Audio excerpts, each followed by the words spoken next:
You may remember the Nexus 7 as the device that proved you could put Android on a tablet at a low cost and still get a good experience. Now there's a new Nexus 7 that's slimmer, faster, and just overall better.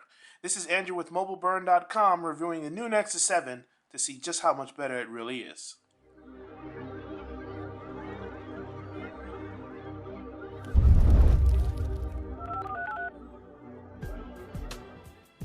It's out with the old and in with the new. The Nexus 7 is very comfortable to hold in one hand. Now you could do the previous version the same way, but it's easier now because this is lighter and it's a little bit slimmer. They still managed to make the 7-inch display very good, and it's able to be more compact and still have 7 inches because the bezel is a lot thinner now than it was before. If you've got fat thumbs, it might get in the way a little bit, but I've got fat thumbs, and most of the time I didn't have any problems.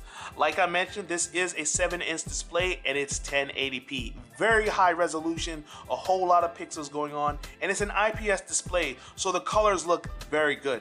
When I'm watching video, when I'm browsing the web, I don't have any issues in terms of quality when it comes to the screen. So that's one of the best things about the Nexus 7.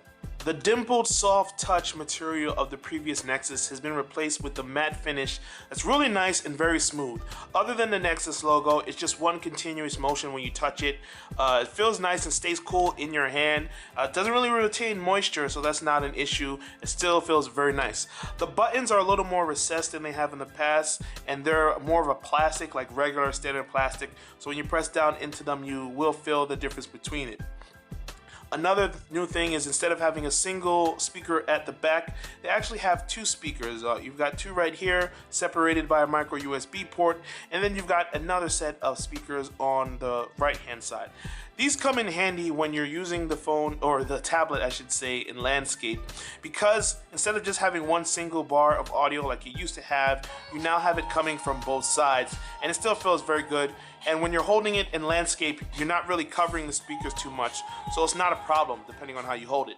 Another great thing is it has really big bezels along the top and the bottom, so when you hold the device in landscape, you're not covering the screen, you're not obstructing it at all, and it's very comfortable to hold. The speakers have Fraunhofer enhancements, which are designed to give you surround sound and better overall quality. I wasn't blown away by it, but it is pretty good for a tablet. It reaches a strong volume and has decent quality, which you can hear now.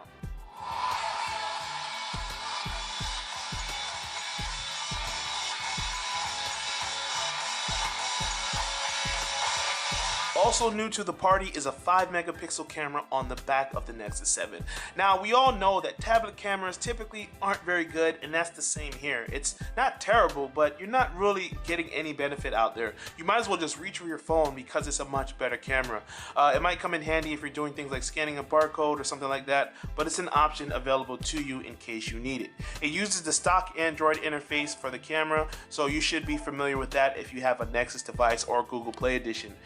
In terms of cameras, there's also a front-facing camera that's 1.2 megapixels, and that one you'll probably get a little more use out of when you're video chatting, taking self-portraits, or videotaping yourself doing tech demos. Rounding out the specs is a 1.5 gigahertz quad-core processor, 2 gigabytes of RAM, Bluetooth 4.0, NFC, and dual-band Wi-Fi, a 3,950 milliamp battery that supports Qi wireless charging, and the whole thing weighs less than a pound. It's only 0.64 pounds in the entire pack.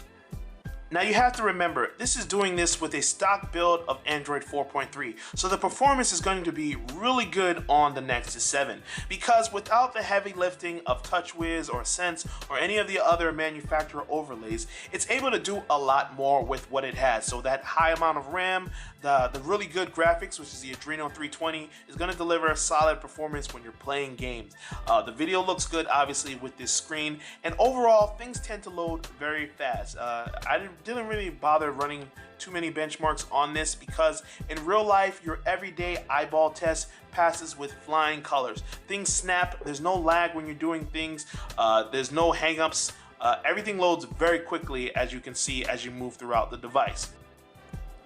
The Nexus 7 promises 9 hours of continuous use, and I found that to be a pretty accurate statement about what it can do. While I was purposely trying to push it to its limits, I got about 8 hours and 50 minutes of video games, watching Netflix, browsing the web, stuff like that. Today I have over 18 hours of use, still have about 15% left, and it's a nice mixed bag.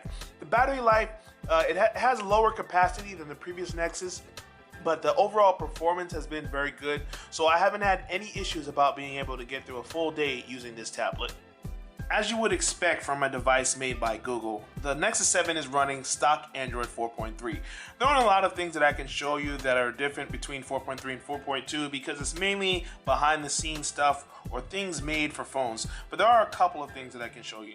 One of them is profile switching, which is really great because let's say you have a family that you share your tablet with.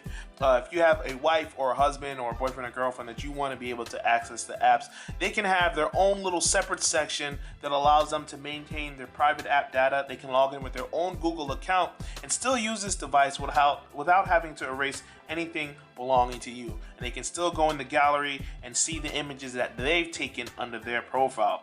But the great thing about that is that you can easily switch between accounts from the lock screen like you saw before, or you can drag down, right, there we go, and then tap on it. And then from here, you can switch back to the original profile. There's another thing you can do in case you want to have the kids use the tablet, which is the restricted profile.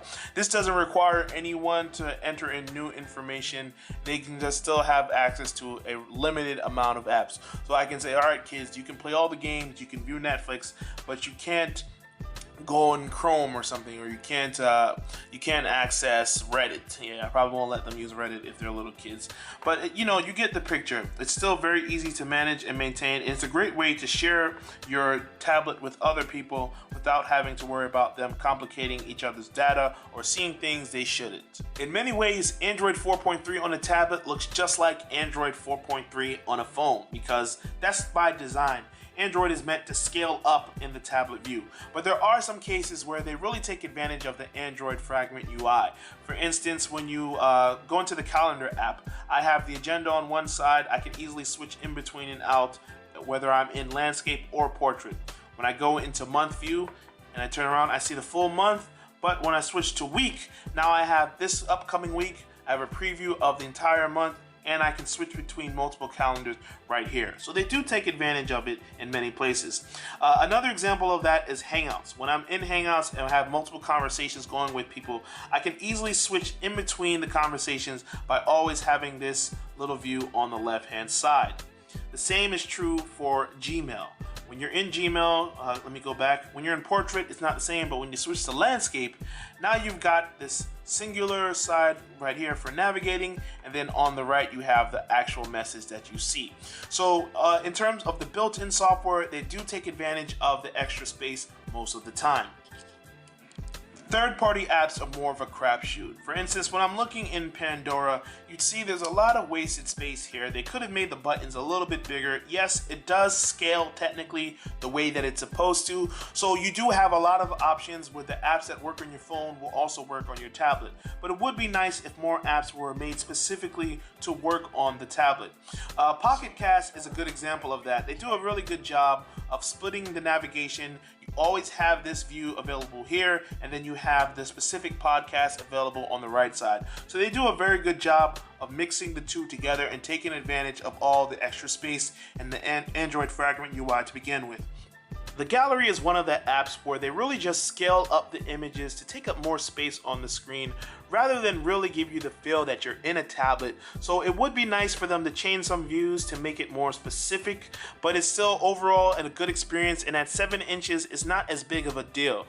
Your choices for apps won't be as plentiful as they are on an iPad, but you'll still get some quality applications. For instance, there's Pocket, of course. When you're reading, you want to sync your list across your desktop or other devices. It's really good for that. In terms of the built-in reading solutions, it comes with Google Play Books. So Play Books is interesting because they have most of the best sellers, and the app itself is good for the simplicity. I'm really disappointed that you can't import your own EPUB files, but there are third-party applications you can do that with. And there are also some samples that you can get when you get, play books. There's also a lot of classics. So a book that was written 200 years ago might be available for free. Other than that, you can easily move through chapters. You see, as I move across, it goes to the start of a specific chapter that I can jump across easily, or I can tap this button and choose a specific one or particular chapter.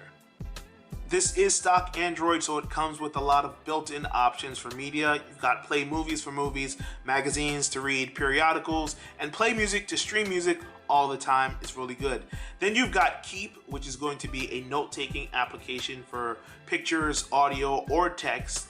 And you also get Google Drive. Now the bonus to this is with Google Drive, you get 50 gigabytes of free online cloud storage, which is something you're probably going to need because in terms of local storage, you don't have a lot of options. This is the 16 gigabyte model, but when you look close, you see in terms of accessible space, it's really only 11.94 gigabytes, less than 12 gigabytes. So off top, you're missing about 4 gigs of storage. If you can afford to get the higher capacity 32 gigabyte tablet, I strongly advise doing it because just after installing the basic apps that I play or that I use and the games that I play, I used up almost half as much space. I don't even have any music stored locally. I don't have any movies. Just in apps alone, I've got about 5 gigs worth. So if you're someone who's going to use a lot of media and you want to have it stored locally in case you're on a plane or you're traveling somewhere on a train or whatever, I strongly advise you getting the 32 gigabyte model rather than the 16 gigabyte. Here's the too long didn't read version of the Nexus 7. Buy it, buy it, buy it. For a very low price, $230 to $280 depending on which model you get, you're going to get a tablet that's very portable, has a great screen, and has decent amount of content. It's very easy to hold, very comfortable to use, to read, to watch, to view, and to play, just overall to touch. This is a great device and it has a great price. In terms of what else is out there, the iPad mini might be calling your name, but this has a better resolution display. It has better overall, just the usability, and in terms of value, I think it beats it. So this is Andrew with mobileburn.com, and I'm reviewing the Nexus 7, and I gotta say, it's a big upgrade on what they had before, and it might be the next tablet that you want to purchase. Hope you enjoyed the video. Feel free to click like and subscribe if you did. Until next time, thanks for watching.